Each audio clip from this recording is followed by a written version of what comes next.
58세 홀로 살아온 지 15년째인 제가 다시 사랑을 배우면 죄일까요? 하지만 마음은 꽃봉오리처럼 숨길 수 없이 피어났습니다. 이야기 시작 전 좋아요와 구독 설정 부탁드리겠습니다. 저는 윤선희입니다. 올해 58세죠. 남편과 이혼한 지 벌써 15년이 흘렀습니다. 처음엔 혼자 사는 게 자유롭다고 생각했어요. 하지만 세월이 지나면서 자유와 외로움의 경계가 점점 흐릿해지더라고요. 동네 작은 꽃집을 운영하고 있습니다.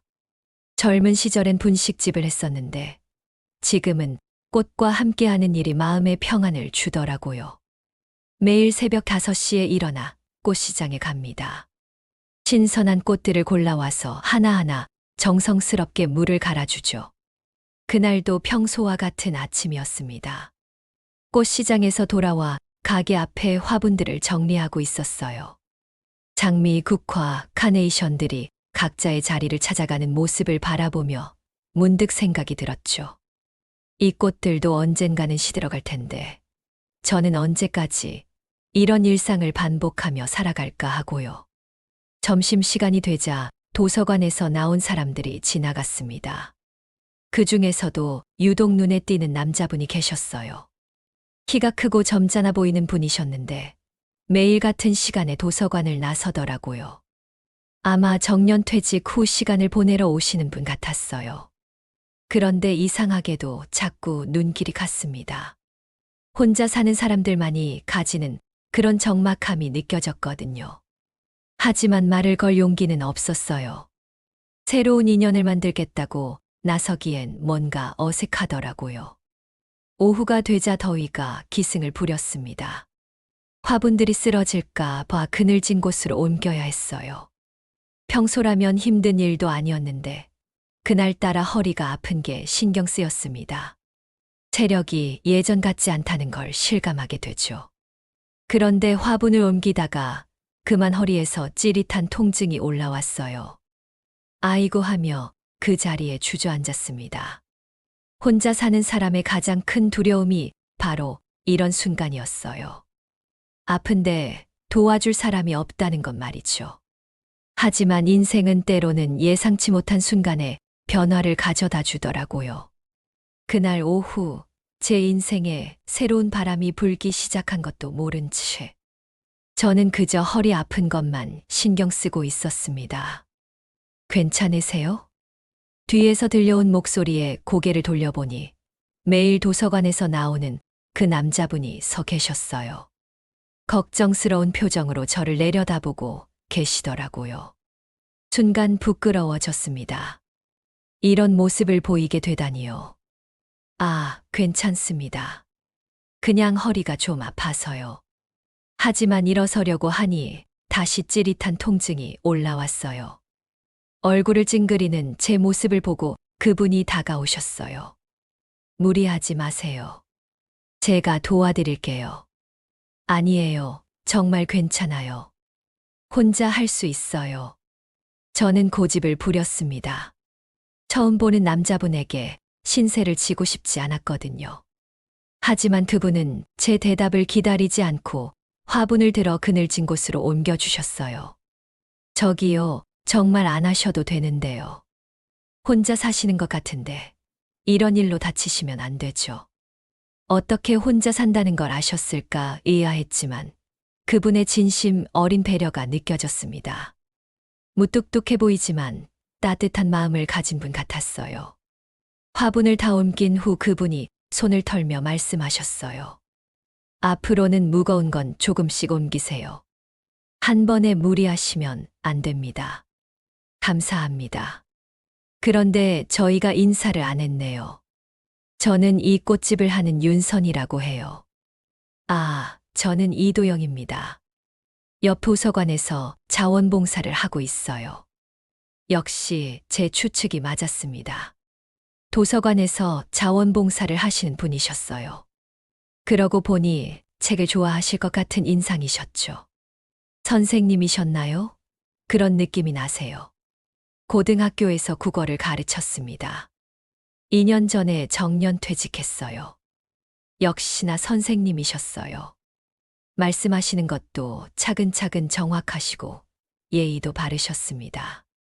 그럼 혼자 계시는 건가요? 네. 아내는 오래전에 세상을 떠났고 딸은 미국에 있어서요. 선희 씨도 혼자 사시죠? 네. 이혼하고 혼자 산지 15년 됐어요. 우리는 서로 혼자 산다는 공통점을 확인했습니다. 그 순간 왠지 서로를 이해할 수 있을 것 같은 묘한 동질감이 느껴졌어요. 그럼 이만 가보겠습니다. 허리 조심하시고요. 도영 씨가 가려고 하자 갑자기 아쉬운 마음이 들었어요. 오랜만에 진심으로 저를 걱정해 주는 사람을 만났는데 너무 쉽게 헤어지는 것 같았습니다. 도영 씨, 정말 고마웠어요. 다음에 도서관 오실 때 인사해 주세요. 그럴게요. 건강하세요. 도영 씨가 떠나간 후 저는 혼자 중얼거렸어요. 참 따뜻한 사람이다. 이런 분도 혼자 사신다니 세상에는 외로운 사람이 참 많구나 싶었습니다. 도영 씨를 만난 후 며칠이 지났습니다. 그 사이 저는 자꾸 도서관 쪽을 힐끗힐끗 쳐다보게 되더라고요. 혹시 도영 씨가 나오시나 싶어서 말이죠. 그런데 오후에 정말 도영 씨가 제 가게 앞으로 오셨어요. 손에는 책 몇 권을 들고 계셨습니다. 안녕하세요, 선희 씨. 허리는 괜찮으세요? 아, 도영 씨. 네, 많이 좋아졌어요. 도서관에서 오시는 길이에요? 책을 좀 기증하고 왔어요. 집에 너무 많이 쌓여 있어서요. 그러시면서 제 가게를 둘러보시더니 작은 화분 하나를 가리키셨어요. 저 화분 하나 사도 될까요? 정말 의외였어요. 남자분이, 그것도 혼자 사시는 분이 꽃을 사신다니요. 어머, 정말요? 남자 혼자 사는 집에 꽃이 어울리겠어요? 저도 모르게 웃음이 나왔어요. 하지만 도영 씨는 진지한 표정으로 대답하셨어요. 외로운 집일수록 꽃이 필요하다고 생각해요. 그 말에 가슴이 찡했습니다. 정말 그렇더라고요. 외로운 집일수록 생명력 있는 것들이 필요하죠. 저도 그래서 꽃집을 하는 건지도 모르겠어요. 그럼 이걸로 하세요. 키우기 쉬운 다육식물이에요. 물도 자주 안 주셔도 되고요. 고맙습니다. 얼마죠? 아이고, 뭐려. 지난번에 도와주신 것도 있으니까 그냥 가져가세요. 그럼 안 되죠. 장사하시는 분한테 공짜로 받으면 어떻게 해요?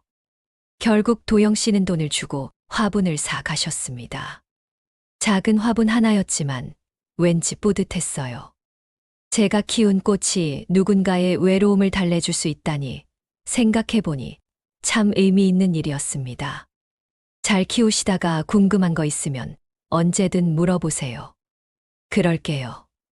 그런데 혹시 꽃 키우는 방법을 가르쳐 주실 수 있을까요? 전에 식물 몇 번 죽여봐서요. 도영 씨의 솔직한 고백에 또 웃음이 나왔어요.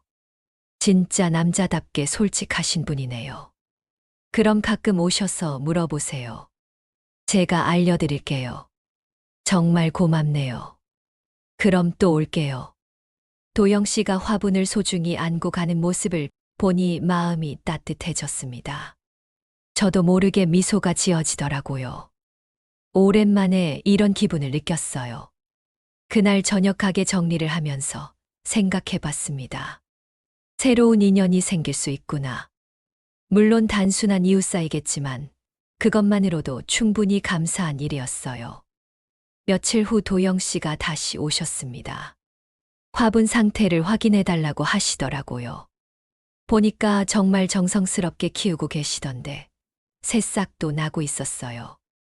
와, 정말 잘 키우셨네요. 새싹이 이렇게 많이 나다니요. 선희 씨가 잘 가르쳐 주셔서요. 집이 한결 밝아진 것 같아요. 그 말이 참 기뻤습니다. 제가 권한 작은 화분이 누군가의 일상에 작은 변화를 가져다 준 거잖아요. 이윽고 장마철이 시작됐습니다. 며칠째 비가 내리더니 오늘은 특히 심하게 쏟아지고 있었어요. 이런 날이면 꽃집에 손님이 거의 없죠. 비 오는 날 꽃 사러 나오는 사람이 어디 있겠어요. 오후 3시쯤이었을까요? 갑작스럽게 소나기가 쏟아지기 시작했습니다. 그런데 마침 도영 씨가 도서관에서 나오시다가 비를 만난 거예요. 우산도 없이 말이죠. 도영 씨, 여기로 오세요. 저는 가게 문을 활짝 열고 도영 씨를 불렀어요. 도영 씨는 비를 피하려고 급하게 제 가게로 들어오셨어요. 아이고, 비가 갑자기 이렇게 쏟아지네요. 옷이 많이 젖으셨어요. 수건 드릴게요. 저는 가게 안쪽에서 깨끗한 수건을 가져다 드렸습니다.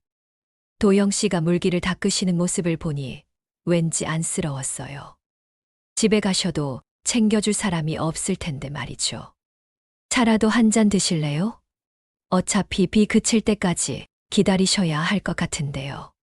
괜찮을까요? 장사에 방해가 되는 건 아니고요. 이런 날 무슨 손님이 와요. 오히려 말벗이 있어서 좋아요. 저는 따뜻한 차를 끓여서 도영 씨와 함께 마셨습니다. 빗소리를 들으며 차를 마시니 마음이 평온해지더라고요.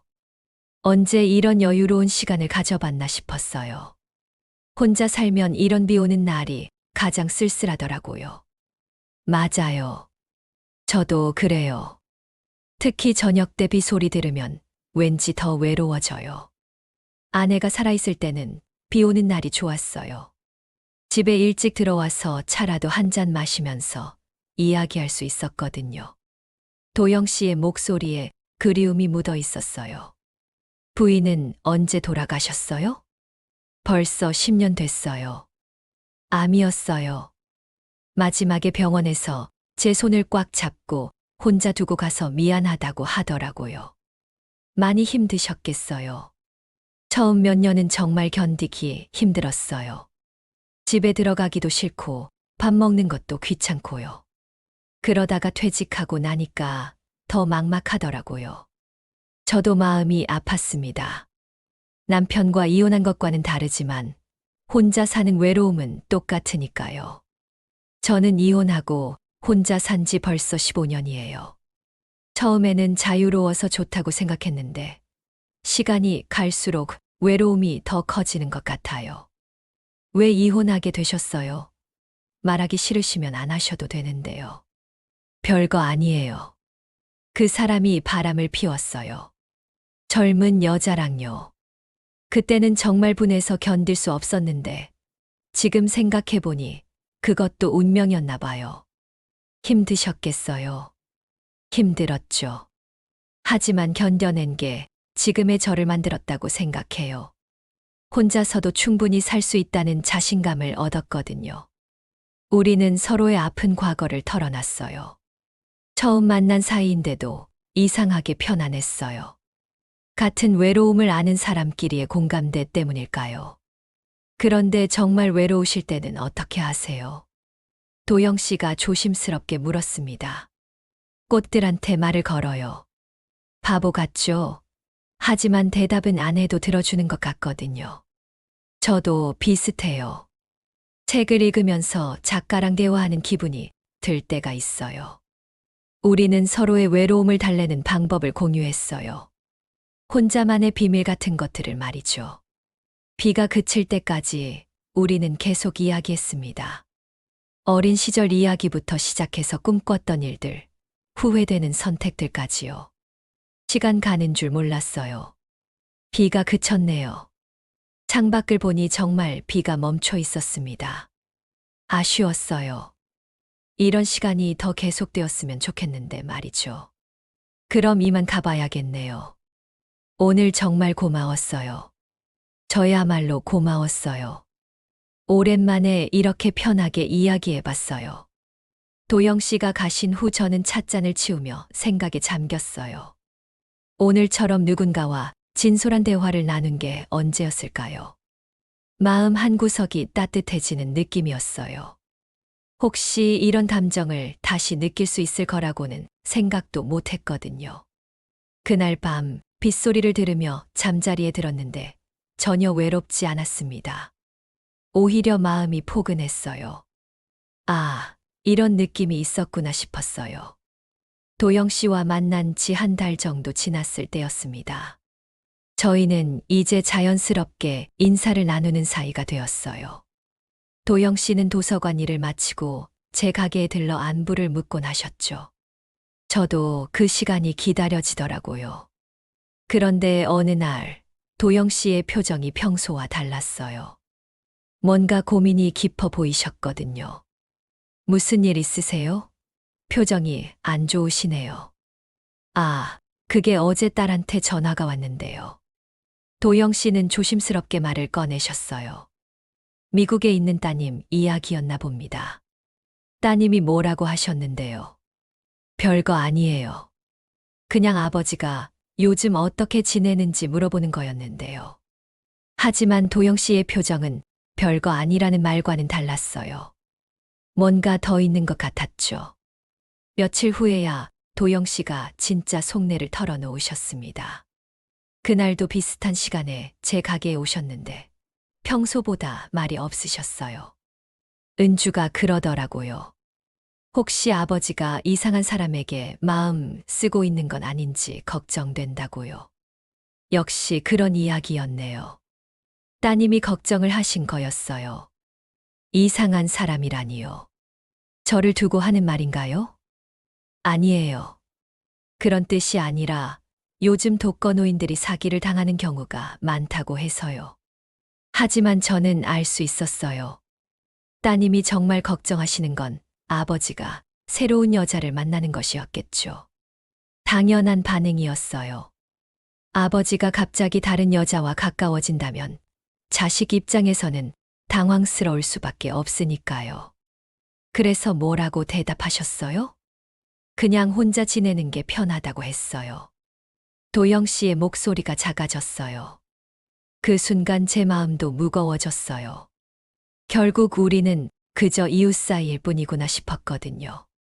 맞아요. 새로운 인연이라고 해봤자 얼마나 가겠어요. 따님 말씀이 맞죠. 저도 쿨하게 대답했지만 속으로는 서운했습니다. 물론 따님 입장을 이해 못하는 건 아니었어요. 하지만 왜 이렇게 마음이 아픈지 모르겠더라고요. 그 후로 도영 씨가 예전만큼 자주 오지 않으셨습니다. 오셔도 예전처럼 편하게 이야기하지 않고 적당히 인사만 하고 가시더라고요. 저도 먼저 말을 걸지 않았어요. 괜히 오해받고 싶지 않았거든요. 밤에 혼자 있다 보면 자꾸 생각이 났습니다. 내가 도영 씨에게 너무 의존하고 있었나? 설렘 같은 걸 느꼈다고 생각한 게 착각이었을까요? 혼란스러웠어요. 어느 날 저녁 단골 손님인 노부부가 오셨어요. 결혼 50주년을 맞아서 꽃다발을 주문하러 온 거였습니다. 이모, 우리처럼 나이 든 부부가 꽃을 사면 이상하지 않을까요? 무슨 말씀이세요? 사랑에 나이가 어디 있어요? 그러게 말이에요. 50년을 같이 살았는데도 할머니 보면 아직도 설레요.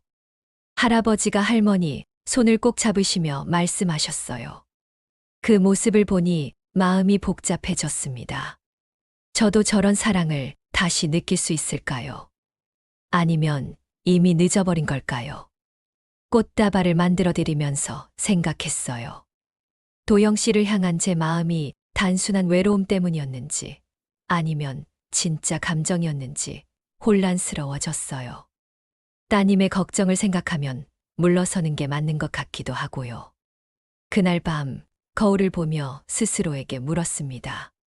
윤선이, 너는 지금 뭘 원하는 거야? 편안한 이웃 사이로 지내는 것도 충분히 좋은 거 아니야. 굳이 더 바라지 말자고 다짐했어요. 하지만 마음이라는 게 다짐으로 되는 건 아니더라고요. 도영 씨가 오지 않는 날이면 자꾸 도서관 쪽을 쳐다보게 되고 혹시 편찮으신 건 아닌지 걱정도 됐습니다. 이런 감정을 느끼는 제가 이기적인 건 아닐까요? 따님의 걱정도 이해하지만 저에게도 행복할 권리가 있는 거 아닌가 싶기도 했어요. 하지만 그 권리를 주장하기에는 왠지 미안한 마음이 더 컸습니다. 도영 씨와 거리를 둔 지 일주일 정도 지났을 때였습니다. 그날은 유독 더웠어요. 아침부터 머리가 조금 어지럽긴 했지만 평소에도 가끔 있는 일이라 대수롭지 않게 생각했어요. 오전에는 그럭저럭 견딜만 했는데 점심을 먹고 나니 상태가 더 안 좋아졌어요. 가슴이 두근두근하고 숨이 차는 느낌이었습니다. 혈압약을 깜빡했나 싶어 약을 먹었지만 나아지지 않더라고요. 오후 2시쯤이었나요? 화분에 물을 주려고 호스를 들었는데 갑자기 눈앞이 핑 돌면서 어지러웠어요. 그러더니 가슴이 답답해지면서 숨을 제대로 쉴 수가 없었습니다. 아, 이거 뭔가 심각한 것 같다는 생각이 들었어요. 하지만 119를 부를 만큼은 아닌 것 같고, 그렇다고 누구한테 도움을 요청할 수도 없고요. 혼자 사는 사람의 가장 큰 두려움이 바로 이런 순간이었습니다. 가게 의자에 앉아서 진정하려고 했는데 점점 더 심해지더라고요. 식은땀이 나면서 손끝이 저려왔어요. 이러다가 정말 큰일 나는 거 아닌가 싶어 무서워졌죠. 그때 누군가가 가게 문을 열고 들어왔어요. 고개를 들어보니 도영 씨였습니다. 며칠 동안 안 오시더니 이럴 때 오시다니요. 선희 씨, 괜찮으세요? 안색이 너무 안 좋아 보이는데요. 도영 씨가 급하게 다가오셨어요. 제가 의자에 축 늘어진 채로 있으니까 놀라신 모양이었죠. 도영 씨, 저 좀 이상해요. 가슴이 답답하고 숨이 잘 안 쉬어져요. 지금 당장 병원에 가야겠어요. 일어날 수 있으세요? 도영 씨는 주저하지 않고 제 팔을 잡아 일으켜 세우셨어요. 그리고 가게 문을 잠그고는 당신 차에 저를 태우셨습니다. 119를 부를까요? 아니에요. 그럴 만큼은 아닌 것 같아요. 천만에요. 이런 증상은 무시하면 안 됩니다. 도영 씨는 차를 몰면서도 계속 제 상태를 확인하셨어요. 병원까지 가는 동안 제 손을 꼭 잡아주시면서 괜찮다고 말씀해 주셨죠. 응급실에 도착해서 검사를 받으니 급성 고혈압이었어요. 스트레스와 무더위가 겹쳐서 생긴 거라고 하더라고요. 큰 병은 아니지만 방치하면 위험할 수 있다고 했습니다. 혼자 계셨다면 정말 위험했을 뻔했어요. 의사 선생님 말씀을 듣고 나서야 실감이 났어요. 정말 큰일 날 뻔했구나 싶었죠. 도영 씨는 제가 안정을 찾을 때까지 계속 곁에 계셨어요. 물도 떠다 주시고 의사 선생님 설명도 같이 들어주시고요. 마치 가족처럼 챙겨주시더라고요. 정말 고마워요, 도영 씨. 도영 씨가 아니었다면 어떻게 됐을까요? 다행히 큰일 안 났으니까 다행이에요. 앞으로는 혼자 있을 때 이상하면 바로 연락하세요. 그날 밤 집에 돌아와서 생각해 봤습니다. 위험한 순간에 도영 씨가 나타난 게 과연 우연일까요? 며칠 동안 거리를 두고 있던 분이 하필 그때 제 가게에 온 거 보면 저를 걱정해서 온 게 아닐까 싶었어요. 누군가가 날 걱정해 줄 몰랐어요. 병원에서 제가 무심코 한 말이었는데 도영 씨가 대답하셨어요. 저도 마찬가지예요. 누군가를 이렇게 걱정하게 될 줄 몰랐어요. 그 말에 가슴이 따뜻해졌습니다. 결국 우리는 서로를 그냥 이웃 이상으로 생각하고 있었던 거죠. 그날 이후로 도영 씨는 더 자주 제 안부를 물어보셨어요. 매일 같은 시간에 오셔서 혈압은 어떤지, 컨디션은 괜찮은지 확인해 주셨죠.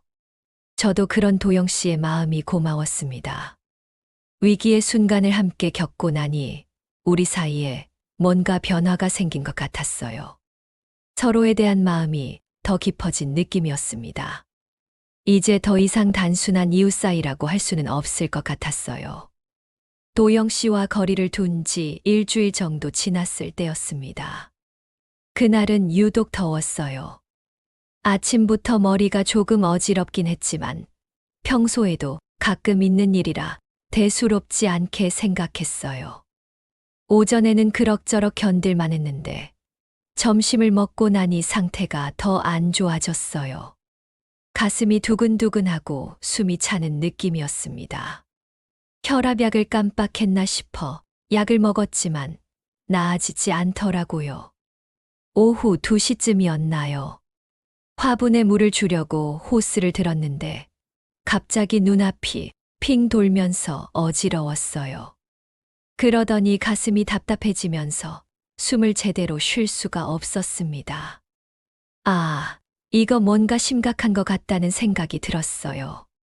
하지만 119를 부를 만큼은 아닌 것 같고, 그렇다고 누구한테 도움을 요청할 수도 없고요.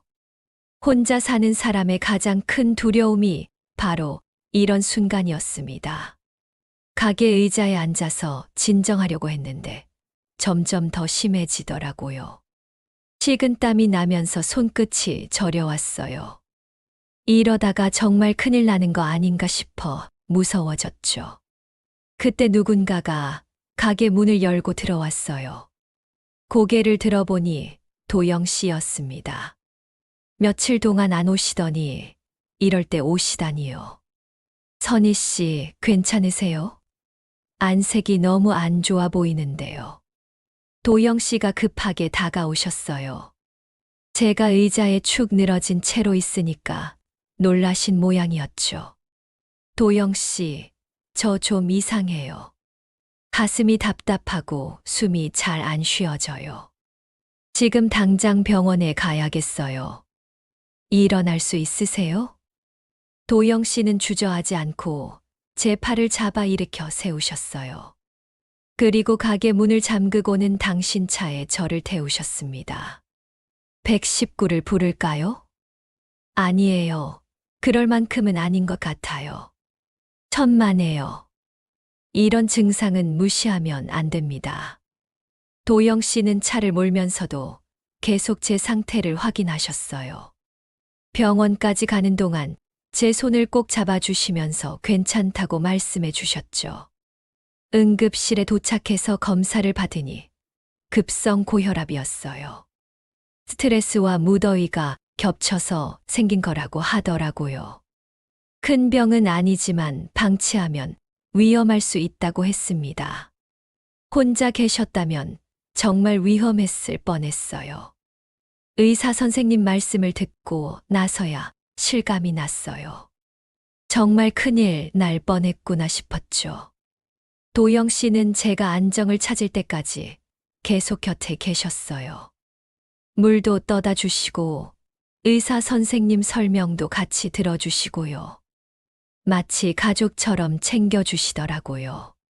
정말 고마워요, 도영 씨. 도영 씨가 아니었다면 어떻게 됐을까요? 다행히 큰일 안 났으니까 다행이에요. 앞으로는 혼자 있을 때 이상하면 바로 연락하세요. 그날 밤 집에 돌아와서 생각해 봤습니다. 위험한 순간에 도영 씨가 나타난 게 과연 우연일까요?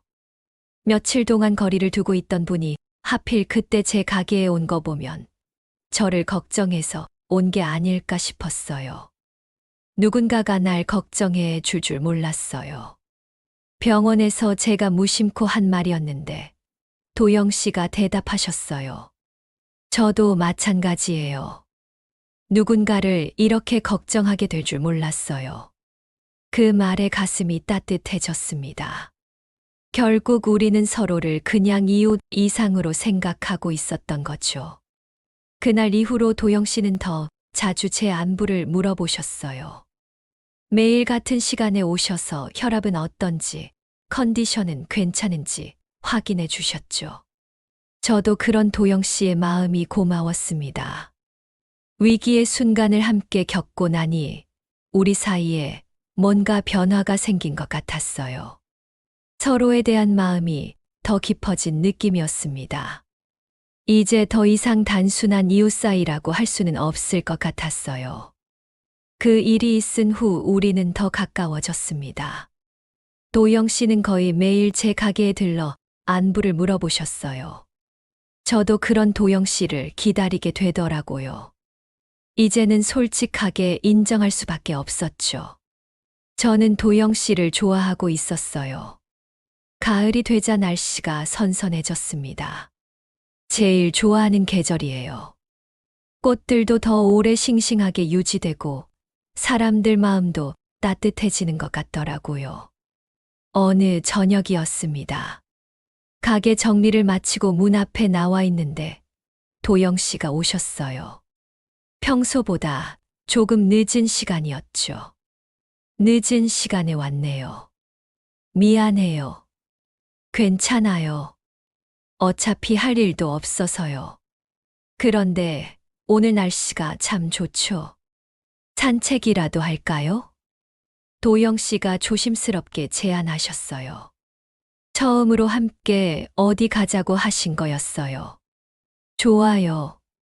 저도 오래 앉아 있었더니 다리가 좀 뻐근해요. 우리는 가게 앞 작은 공원으로 갔습니다. 벤치에 나란히 앉아서 석양을 바라봤어요. 참 평화로운 시간이었죠. 선희 씨, 제가 요즘 많이 생각해 봤어요. 도영 씨가 먼저 말을 꺼내셨습니다. 평소보다 진지한 목소리였어요. 무슨 생각요? 우리 관계에 대해서요. 처음에는 그냥 좋은 이웃이라고 생각했는데 요즘은 그게 아닌 것 같아요. 제 가슴이 두근거리기 시작했습니다. 드디어 도영 씨가 마음을 털어놓으시는 건가 싶어서요. 저도 똑같아요.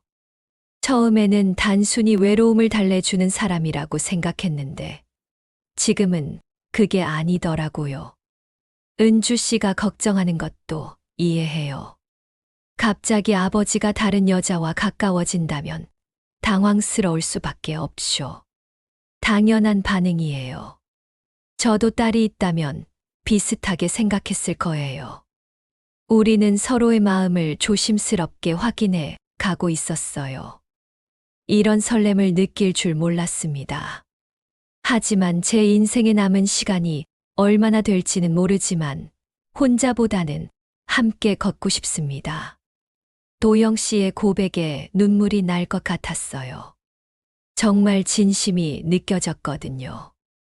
저도 그래요.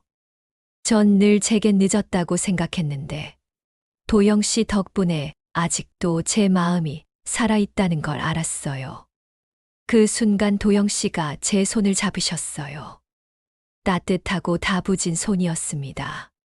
선희 씨, 저와 함께 해 주실 수 있을까요? 서두르지 않고 천천히요. 네, 저도 그러고 싶어요. 우리는 그렇게 마음을 확인했어요. 58세와 62세의 늦은 사랑이었지만 그 어떤 사랑보다 진실했습니다. 그날 밤 우리는 처음으로 깊은 포옹을 나누었습니다.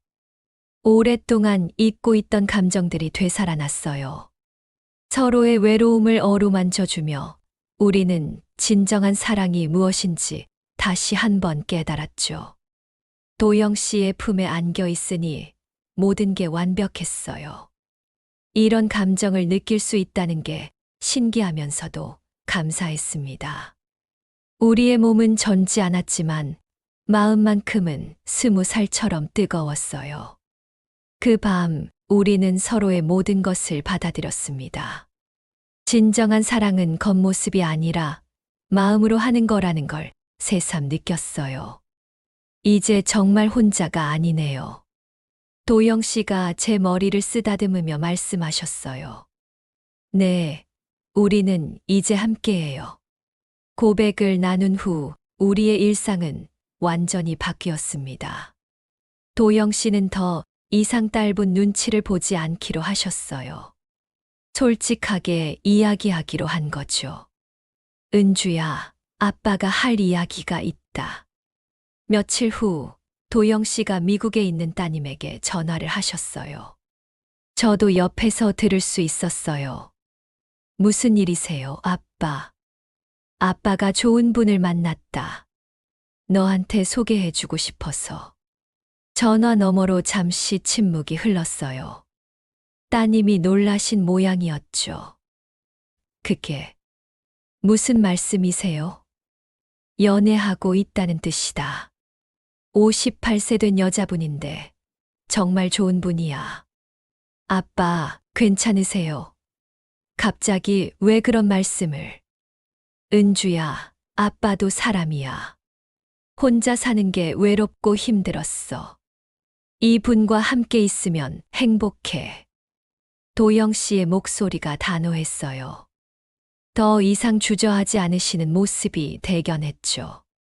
하지만 아빠, 내 걱정하는 마음은 이해해. 하지만 아빠 인생이 얼마나 남았는지 몰라. 남은 시간만이라도 행복하게 살고 싶어. 긴 대화 끝에 따님이 말씀하셨어요.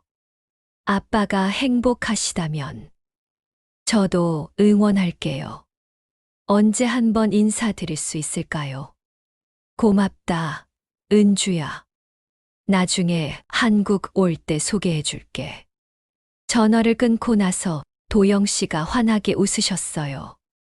이제 정말 당당해졌네요. 그렇죠. 더 이상 숨길 필요가 없어요. 그 후로 우리는 공개적으로 만나기 시작했습니다. 도영 씨는 도서관 자원봉사를 마치고 제 가게로 와서 함께 저녁을 먹곤 했어요.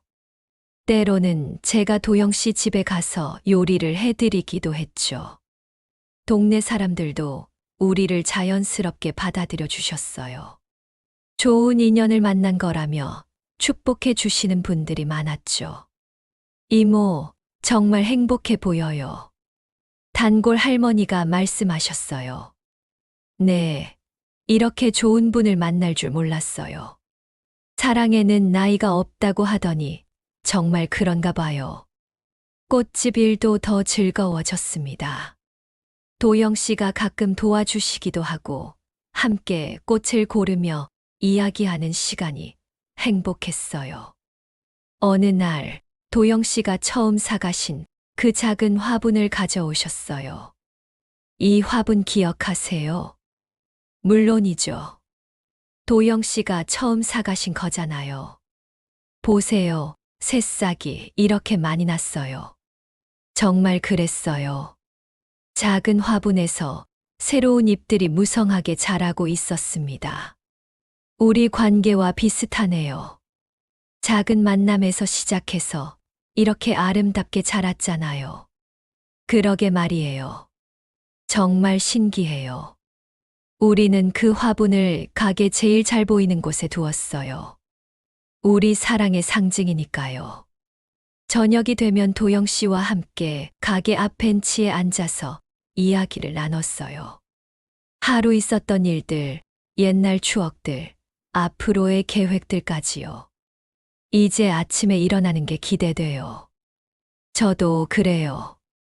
도영 씨를 만날 생각을 하면 하루가 즐거워져요. 우리의 새로운 시작은 그렇게 평범하지만 소중한 일상들로 채워져 갔습니다. 젊은 시절의 격렬한 사랑과는 다르지만 성숙하고 깊은 사랑이었어요. 가끔 거울을 보면 눈만큼은 예전보다 더 반짝이는 것 같아요. 사랑은 정말 사람을 아름답게 만드는 것 같습니다. 도영 씨도 예전보다 훨씬 밝아지셨어요. 웃음도 많아지시고 걸음걸이도 가벼워지셨죠. 사랑하는 사람이 생기니까 삶의 활력이 되돌아온 거예요. 봄이 되자 가게 앞 화분들에서 새싹들이 돋아났습니다. 마치 우리의 사랑을 축복해 주는 것 같았어요. 도영 씨와 함께 그 새싹들을 바라보며 생각했어요. 인생의 어느 때라도 새로운 시작을 할 수 있구나. 선희 씨, 행복해요? 네, 정말 행복해요. 도영 씨는요? 저도 마찬가지예요. 이렇게 행복할 수 있을 줄 몰랐어요.